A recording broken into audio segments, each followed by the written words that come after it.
Assalamu alaikum, my name is Halimah and I'm really excited to welcome you to Quran Rehab's first Q&A series, where inshallah every week I'll be answering your questions about Quran Rehab, about me as the founder of Quran Rehab, and also any general questions you might have with regards to our relationship with the Quran. And the reason that I set up this channel is simply because I get flooded with emails and Facebook messages, etc., with people asking these type of questions, and some of the questions I get asked I just feel are too awesome not to share for the benefit of everyone. So I do hope you benefit from them inshallah and that you enjoy them as well. So if you do have any questions, please feel free to drop me an email at info@quranrehab.com, and I'll look forward to answering them inshallah. So let's get cracking with the first question. Okay, so the first question we have is from Muhaddis Khan, who asks, why did you choose to start memorizing the Quran from Surah Al-Baqarah, which is the largest surah in the Quran? Well, that's a really good question. Technically speaking, it's not the first surah that I started with. I had already previously memorized Juz' Amma, which is the 30th chapter of the Quran, and about half of Juz' Tabarak, which is the 29th chapter, as well as various surahs of the Quran here and there. But that was when I was a lot younger, and I would say that when I did take my Quran memorization seriously, I did make the conscious choice to start from Surah Al-Baqarah. And there are lots of benefits and I think reasons for that. The first reason was simply because I thought it was the logical thing to do, because chronologically Surah Al-Baqarah comes after Surah Al-Fatiha, which is the first surah of the Quran, so it seemed logical. The second reason was because it's something that my Quran teacher actually encouraged me to do. She had tested my levels of Arabic, tajweed, and my ability to memorize, and she felt satisfied with my ability, so she encouraged me. But I think the third reason, the main reason for starting with Surah Al-Baqarah, is more of a psychological reason. And that's simply because Surah Al-Baqarah is the longest surah of the Quran. It's 286 verses, which is approximately about just less than 50 pages of the Quran. And it contains a lot of verses that people find difficult to memorize, relating to legislation and rules and things like that. So I think that once you are able to conquer that achievement, anything thereafter will seem much more easier and more achievable. So when you finish your memorization of Surah Al-Baqarah, for example, and you're moving on to Surah Imran, which is 200 verses, it does seem significantly easier to achieve. And as human beings, when we witness people achieving things, let alone ourselves, it creates a very powerful drive and confidence, I think, moving forward. The second question is from Ruqayya Chowdhury, who asks, who are your favorite qaris, your favorite Quran reciters? Well, the answer to that is that there are various different reciters that I listen to, depending on the reason I'm listening to them, depending on the style that I want to listen to, etc. So for example, if I'm memorizing Quran, compared to just revising or reflecting, I would listen to different type of reciters. If I'd like to listen to different style of recitations, whether the murattil or mujawwid style, I would listen to different type of reciters, as well as listening to both female and male reciters. So to give you a few examples, in terms of memorization, I like to listen to the likes of Abdullah al-Matrud, simply because his recitation is perfect in terms of tajweed, in terms of pace, in terms of clarity, etc. It's very ideal to listen to. In terms of just general reflection or revision, I like to listen to the likes of Abdul Wali al-Arkani and Khalid al-Jalil, for example. With regards to the different styles of recitation, Khalid al-Jalil, the example I gave you, when I'm just reflecting or I like to just revise, his style is more of a speech-bound style, which is the murattil style of recitation. So if I wanted to listen to the mujawwid style of recitation, which is more of a slow melodic type of recitation, I love to listen to the likes of Mustafa Kamil or Rajab al-Ghalloush, for example. And with regards to male and female reciters that I absolutely love to listen to and who I take as role models would be the likes of Sharifa Kasif, for example. I hope that's how you pronounce her name. She's from Malaysia. And the likes of Sumaya Adib, who is an Egyptian reciter. Inshallah, what I'll do is I'll put links to videos of these reciters for those of you who would like to take a listen, inshallah.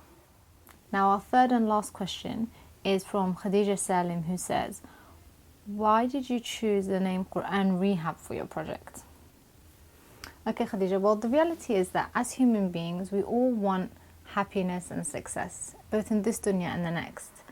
And we all know as Muslims that this can't fully be achieved without having a beautiful relationship with Allah subhanahu wa ta'ala. For after all, isn't that why Allah subhanahu wa ta'ala created us in the first place? But what's the best way of doing this? Well, that's actually answered beautifully and summed up in a quote by Khabbab ibn al-Ard, who said that, do whatever you wish to get close to Allah subhanahu wa ta'ala, but know that you will never get closer to Him with something more beloved to Him than His own words, meaning the Quran. Now, Quran Rehab has essentially been established in order for us to rehabilitate our relationship with the Quran, so that the Quran in turn can rehabilitate our lives. And rehabilitation is something that we really need. Now, I know some of you might be sitting there thinking, well, Halimah, your vision for Quran Rehab is something that's admirable, but at the end of the day, I am a Muslim and I do have a relationship with the Quran, and you know what? My life's pretty good as it is. Well, alhamdulillah, the relationship you have with the Quran might take the form of you being something very close to your heart. Perhaps you enrolled in a memorization course. Perhaps you finish reading the Quran every Ramadan. That's fantastic. But let me ask you this. How many times do you read the Quran and you are literally left completely overwhelmed and speechless because of the beauty of the Quran? How many times are you away from the Quran for more than 24 hours, perhaps not having listened to it or read it, and you actually feel a great sadness in your heart? You really miss it, you crave it. Each and every time that you're faced with a problem or challenge in your life, do you run enthusiastically to the Quran first and foremost with full confidence and certainty that you're about to receive some practical guidance on how to solve and how to better your situation? If not, then perhaps you don't have the type of relationship Allah subhanahu wa ta'ala potentially created for you to enjoy. Now, I know you said your life is great, alhamdulillah, but we all know that no one's life is perfect. There is always something that can be developed, something that can be made better. And we know this simply because perfection only belongs to Allah subhanahu wa ta'ala. The term rehab generally encompasses the idea of reforming something to a better state. So I hope, inshallah, with that explanation you can understand better why the name was chosen, and hopefully you can also agree in terms of the need for us to rehabilitate our relationship with the Quran, and for the Quran to actually rehabilitate our life in turn.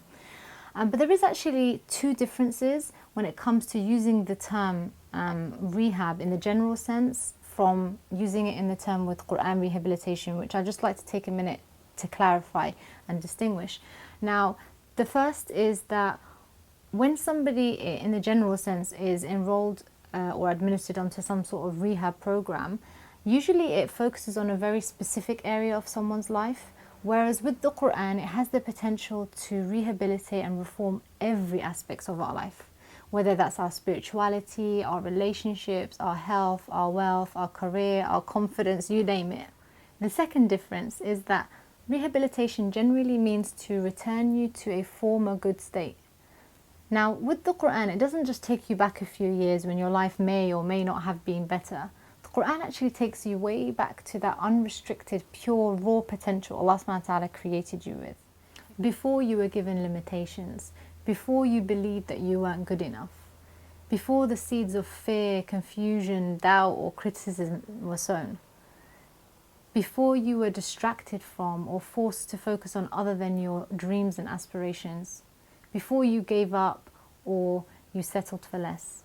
Now, I have to end by stating that it was actually my mum who came up with the name, so full credit goes to her. Thank you, mummy.